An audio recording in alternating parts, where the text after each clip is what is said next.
Hundreds of employees at the Department of Health and Human Services started getting layoff notices this week. The Trump administration plans to cut 10,000 jobs across federal health agencies, including the FDA and the CDC, as you see on your screens. The move has sparked concerns in the medical community about the future of healthcare and research in America.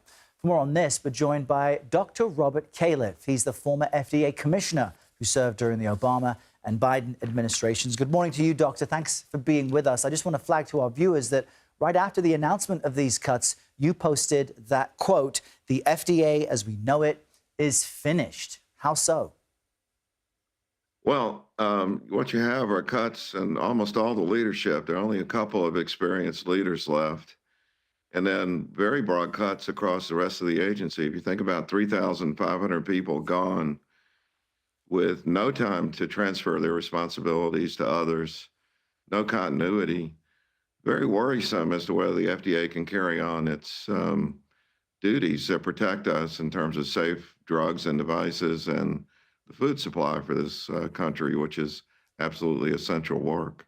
And another former commissioner, Scott Gottlieb, also slammed these cuts, saying it would set back medical innovation. Help our viewers understand specifically how that might now change.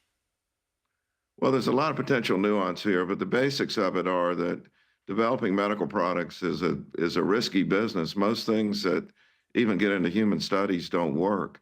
To develop a safe and effective drug or device, you need to have a lot of meetings over the course of years with FDA personnel who have experience, who can guide you into how the rules all work so that you end up with a safe and effective product. So it's not that the FDA does the innovation. The FDA is more like a referee for the innovators.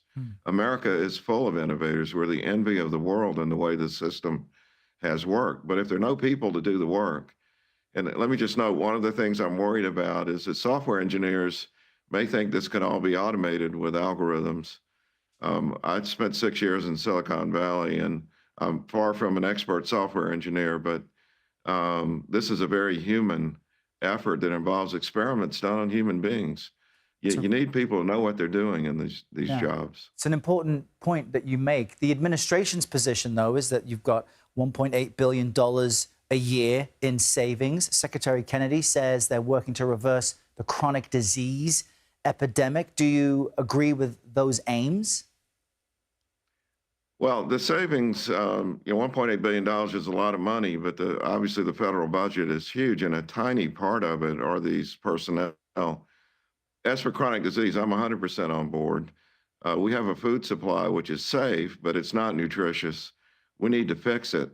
And this is a moment to take advantage of that because much of the holdup was due to legislators who blocked efforts to modernize the food system and make it more nutritious. We subsidize bad food to a large extent in this country. So I'm totally on board with that. But again, if you're going to make the food safer, you've got to change the entire farming system, the supply chain. This takes experienced people who know what they're doing. Yeah, and you keep underscoring the point that you still, in any case, need experts in these field areas to implement the work. You do say, though, there's an opportunity here and saying the FDA needs to be rebuilt. So how could that be done?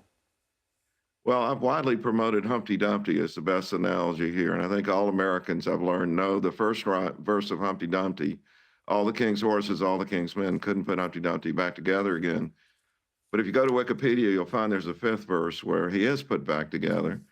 And maybe as we put it all back together, we can do it better. And I'll note, we have a new FDA commissioner who was just confirmed and is only a couple of days on the job. We need to give him a chance to see what he can do. But for the 3,500 FDA employees, this was not well done.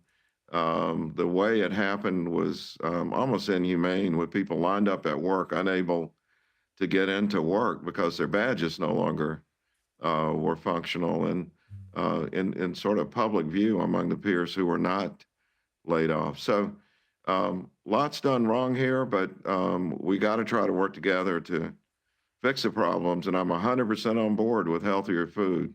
We've got to make that happen. A lot of institutional knowledge being lost, but perhaps there might be a positive change. We'll wait and see for that. Dr. Robert Califf, We appreciate you joining us this morning.